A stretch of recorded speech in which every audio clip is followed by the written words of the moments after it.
All right, I'm going to tie a fly, a dry fly now, and that fly is the Royal Wulff. And I'm just tying that because I kind of like the Royal Wulff, the look of it. It's a searching pattern.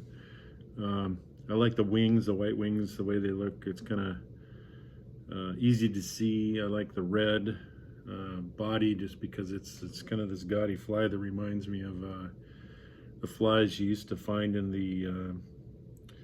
the stores that you would go fishing at these remote lakes or campgrounds, and you'd find some, gas beer worms store, and in the middle of this store, there, all these chip aisles and things like that. They'd have a big display of flies in the thing. You could open up and buy them for 15 cents, 25 cents, whatever they were at the time when I was a kid. And the Royal Wulff just kind of took my attention, with the big white wings. Anyways, I kind of did a little research on it. And it's a derivation of something they called the coachman. And the coachman is an old fly back in the 1850s or 60s. And then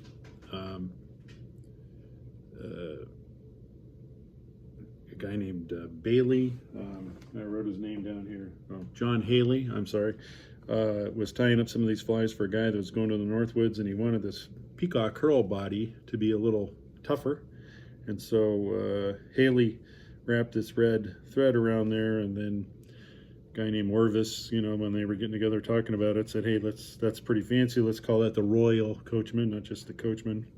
That was a streamer fly, and you can see it's got these little barred tails here, wood duck maybe. I like this Amherst pheasant, tail tippet. It's not a tail tippet. I think it's because it's on the head of the fly. Actually, I gotta figure out where that is on the cape, on the bird. But this is an Amherst pheasant tippet, they call it, I think. And I like this one, but this may actually make it a Royal Trude. I'm not sure. So in any case, if you turn this into these hackles into not being a collar, but make them stiffer hackle fibers, and then turn this slip of duck feather here into a hair wing, and you can keep the body and make it a dry fly. You've got a Royal Coachman. And so I'm gonna tie a couple of those, or at least one of those. Okay. Oh yeah, this is a book by somebody named Mary Orvis, great-granddaughter or granddaughter maybe of Charles Orvis, I think. I don't know. Anyway, it's got a lot of interesting flies and things in here, plates of flies. All right. Oh, where's my vise? There it is. I'm going to tie this on a number 12 because it's a big gaudy searching fly that I like to see, and I like to not have to dress it all the time, so it floats good. And so this is 12. So I'm gonna use barred feathers, grizzly. This is just this is size 16, so that's too small. And this looks really small. Yeah, this is 12. Okay, measured 12. And how do you do that? If you look at the gap of the hook, this is a little bit longer than the gap of the hook, so this fly will sit kind of a little up on the water when it's on the water. It's another way you could do it rather than have to measure it with a hook measurer. I'm going to take off all this fluff.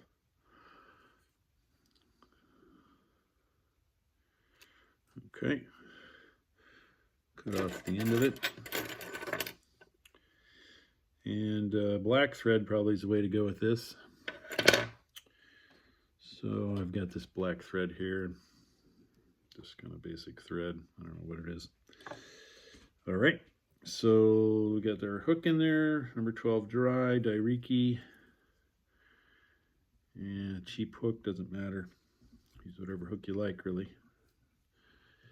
14 would be a great size for this, but I'm going to do 12. And I actually would probably fish a 12. It's kind of a searching pattern. It's not really representing any kind of royal bug. All right. Oh yeah, one of the other distinguishing features of this fly is the peacock curl body. And for some reason I can't find my peacock, so I found this piece of feather here, so I'll be taking the peacock from there, maybe a couple strands, maybe one strand, we'll see how it goes. All right, so the first thing we're going to do is tie in the tail, and let's do the tail out of, well, let's use that tippet material. It's not tippet, what is this stuff? I should probably look this up before I start making these videos. All right, so I don't know, something like that. It's got a nice barred look. You want those all to be at the same length. So they're actually kind of the same length. I'm just going to rip them off. As they grow on the bird, the only thing you can do is mess them up at that point. So turn them into something about the length of the body. It's kind of nice to see the two bars, so let's get that out there. Okay, well, it's a long tail, but what the heck. Wrap it up. Cut off the end. Okay, so next we want a peacock curl body, right? So, and then we're going to need some red floss. Uh-oh, where's my red floss? What's this? Unifloss. Oh, there we go, red floss.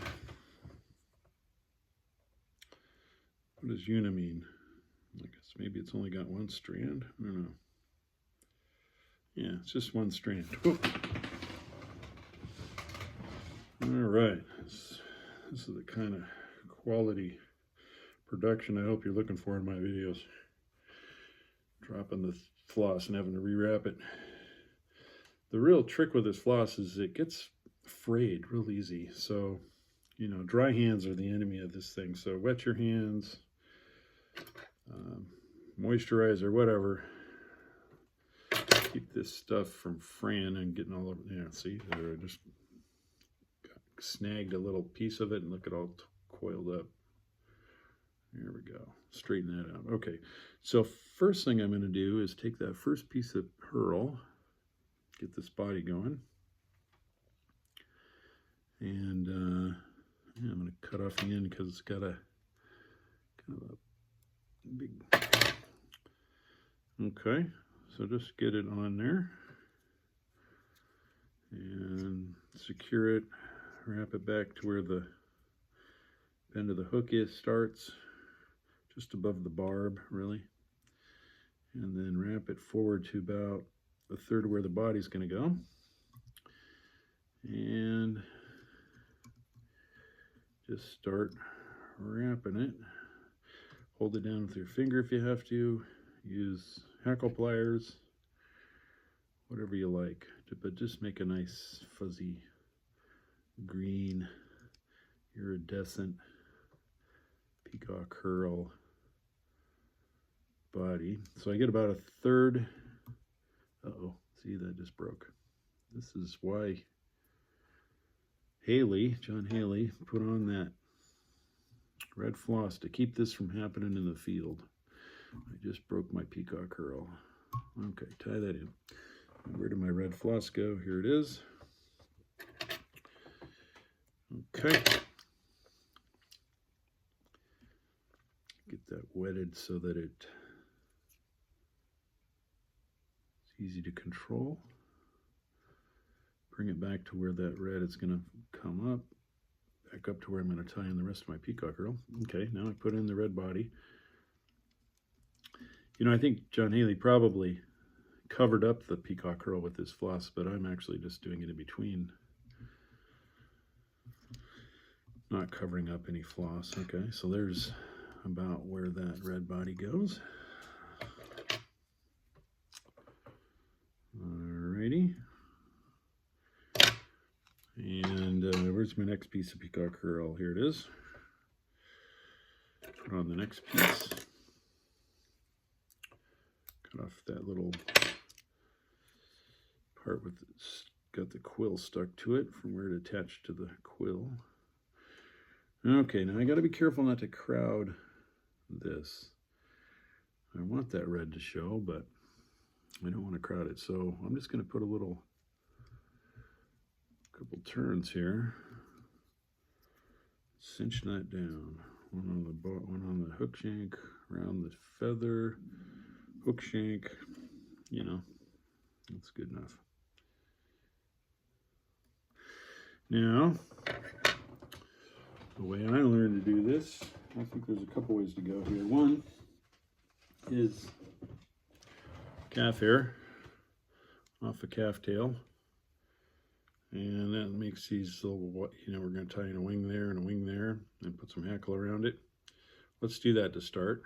Another way you could go is, I thought about a little bit, is take some of this EP stuff, this EP fiber, or whatever your white fiber is, and you know, you could tie a post of it like this and then make wings out of that material.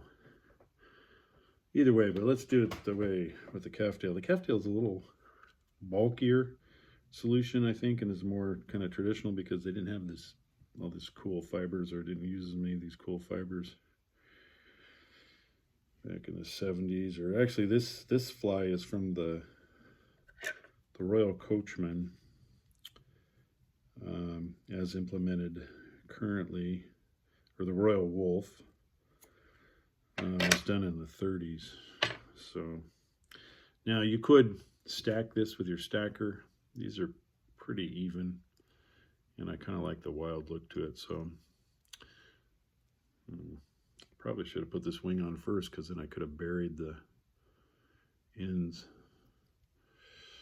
Actually, that was the way to do this, is to put this wing on right off the bat. So, hey, don't do as I say. Don't do what I do, but do what I say, I guess. Put this wing on first. All right, so there's the first wing towards the camera, and I'm going to kind of build a little dam in front of it to kind of push it back. And I'm also, because I screwed up and put this wing on last, not first. Oh God, just throw the waste in my coffee cup. That's the end of that cup of coffee. All right, so, you know, that'll get covered with the, you can recover from mistakes. That'll get covered with the hackle. And so now I'll pull off another little piece, similar proportions.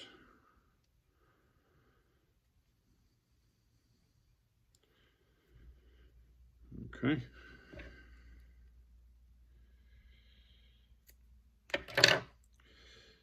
I often take about 6 flies, you know, before I really get kind of proficient at a fly, because the first 5, I always make or forget little things, right? Like putting the wing on before everything else. Now, we want to make these wings kind of even in length. So I'm just comparing this to the last one. And the length of this is probably about the length of the hook shank, roughly. Tight. Pull these 2 back. Little dam. And they're going to get separated in a minute with kind of a figure 8 wrapping pattern of the thread. Okay, so yeah, geez. Did I make a mistake? Yes. Can I recover? Absolutely. Doesn't matter.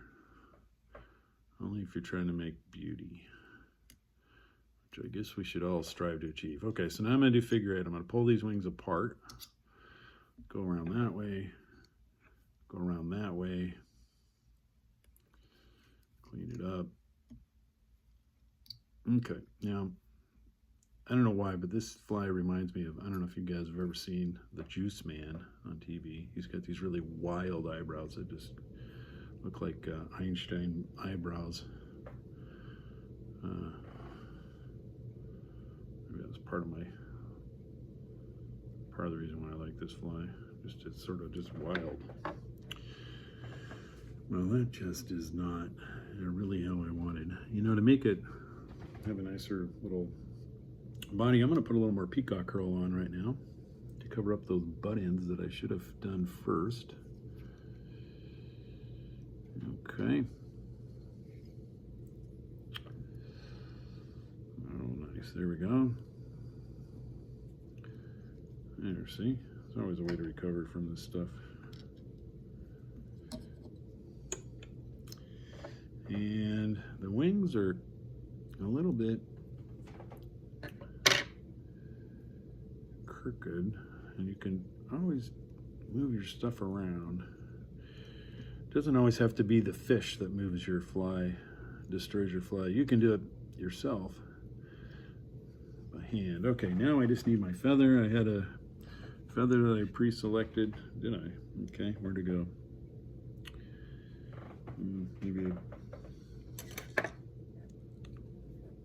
Okay, well, whatever I had done earlier is blown on the floor now for sure. So I'm just going to grab another similar one, take off the fluff.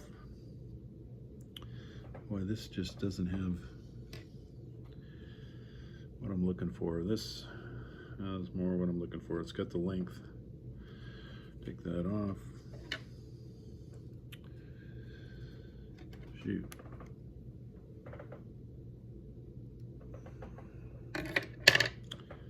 Okay, and we'll just tie this. I'm going to tie it behind because I don't want to crowd the head. It's kind of getting towards the end there.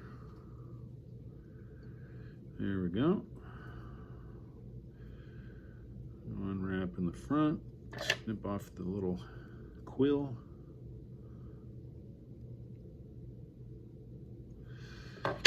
And, yeah, I knew that was going to happen. Okay, I'm going to back it up just a touch. I don't want to get too much thread there. Okay, so tie this down. Tie it down in front of the wings.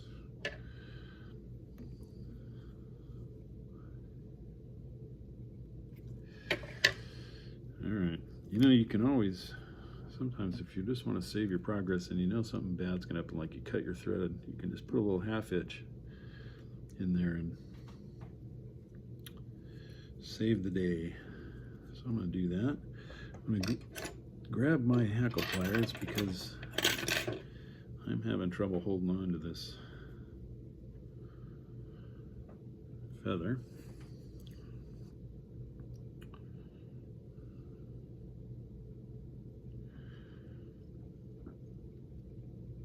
Okay, 1, 2. You know, I like to have one in the front because it just makes it feel fuller and just kind of wilder. And then I'm going to go back to the back. Wow, okay, there's lots of hackle here. Great, this fly ought to float like a cork. And be, oh.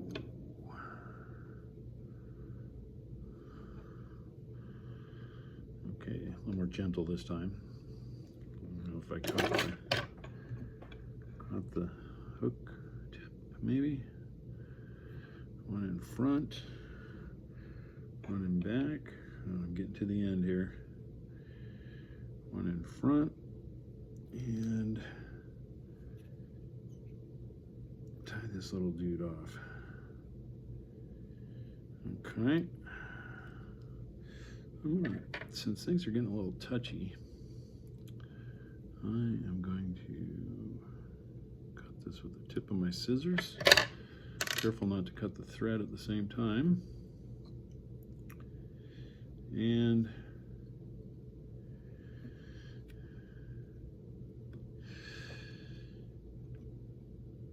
okay, use my thumbnail to kind of clear the eye a little bit. All right, you know, this is so crowded up front. I am going to get my whip finisher so I can make a nice, precise application of this whip finish. And my finger kind of doesn't allow me to do that. Oops. Dang it. Okay. Jeez. Here we go. One, 2, 3. All right. Pull it tight. Straighten it up. And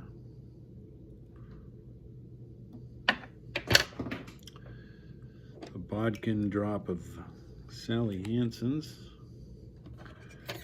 Whew, man, that stuff stinks. Okay, just let that soak into those threads and clear the eye later. Okay. Royal Wulff. Royal Wulff, nice searching pattern, size 12. Gonna fish it tonight. Thanks for watching.